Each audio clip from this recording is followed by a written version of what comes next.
तो अब दूसरे श्लोक में बताया कि इस ग्रंथ का विषय क्या है। बोले धर्म प्रोज्झित कैतवोत्र परमो। इसमें 3 बार अत्र शब्द का प्रयोग हुआ है। अत्र श्रीमद् भागवते प्रोज्झित कैतवः परमो धर्मः निरूप्यते। इस ग्रंथ में निष्कपट परम धर्म का निरूपण किया गया है। और जो निर्मत्सराणाम सताम, जिनके भीतर से मात्सर्य मर गया हो, वही भागवत सुनने का अधिकारी है। मैंने कल दृष्टांत दिया था, खट्टे बर्तन में दूध भर दो तो दूध ही फट जाएगा, बर्तन साफ होना चाहिए।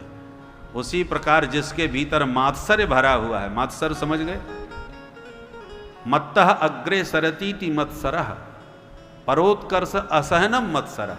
अर्थात मत्सर उसे कहते हैं, मत्सर और मच्छर थोड़ा ही अंतर है, परंतु इनका स्वभाव दोनों का एक सा ही है। मच्छर बाहर से काटता है और मत्सर भीतर काटता है।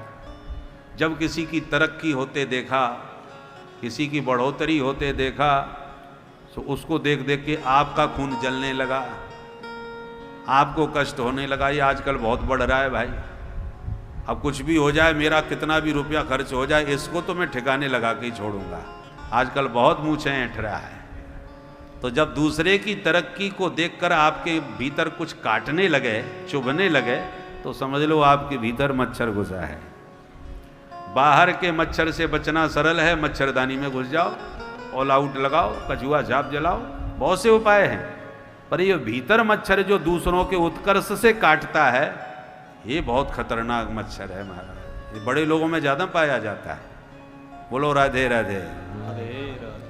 छोटे लोग क्या ईर्षा द्वेष करेंगे, पर जो अपनी प्रतिष्ठा बना करके बैठते हैं, उनको लगता है कि हमसे भी किसी की अधिक प्रतिष्ठा बन रही है, तो उनको परेशानी होने लगती है।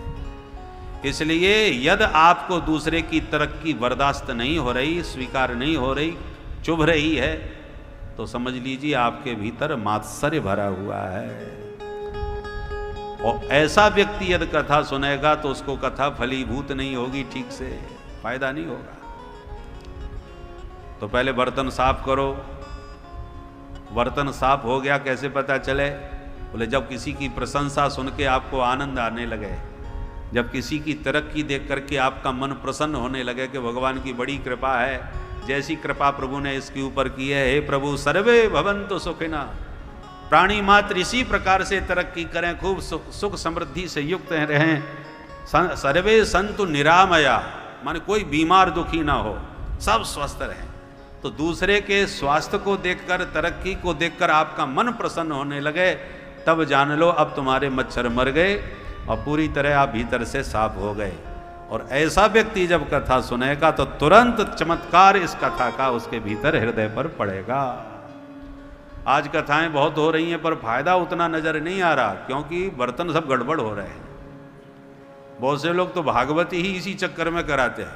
ऐसे गांव देहातों में हमने कई जगह देखा है, साहब उन्होंने बड़ी जोरदार कथा करवाई और फलाने ब्याज जी आए और ऐसी शोभा यात्रा निकली और ऐसा हुआ। अब कुछ भी हो जाए, चाहे रुपये खेत बेचना पड़े, पर उससे 21 करके दिखानी है अपने को। बोलो राधे राधे। तो कथा कराना तो बहुत अच्छी बात है, पर उससे अधिक अच्छा करा के उसको नीचा दिखाना है, उसके नाम को पीछे करना है, तो इसका मतलब तुम मच्छर से प्रभावित होकर के कथा कर रहे हो। तो भैया कथा जरूर कराइए, परंतु लोगों को आनंद देने के लिए, लोगों के कल्याण की भावना से कराइए, न कि किसी को नीचा दिखाने के लिए। दक्ष ने बहुत बड़ा यज्ञ करवाया हरिद्वार में, और भोले बाबा शंकर को नीचा दिखाने के लिए यज्ञ करवाया। दुनिया भर के देवता बुलाए, महादेव को नहीं बुलाया। परिणाम ये हुआ कि उस यज्ञ का फल ये मिला कि बकरे का मुंह लग गया।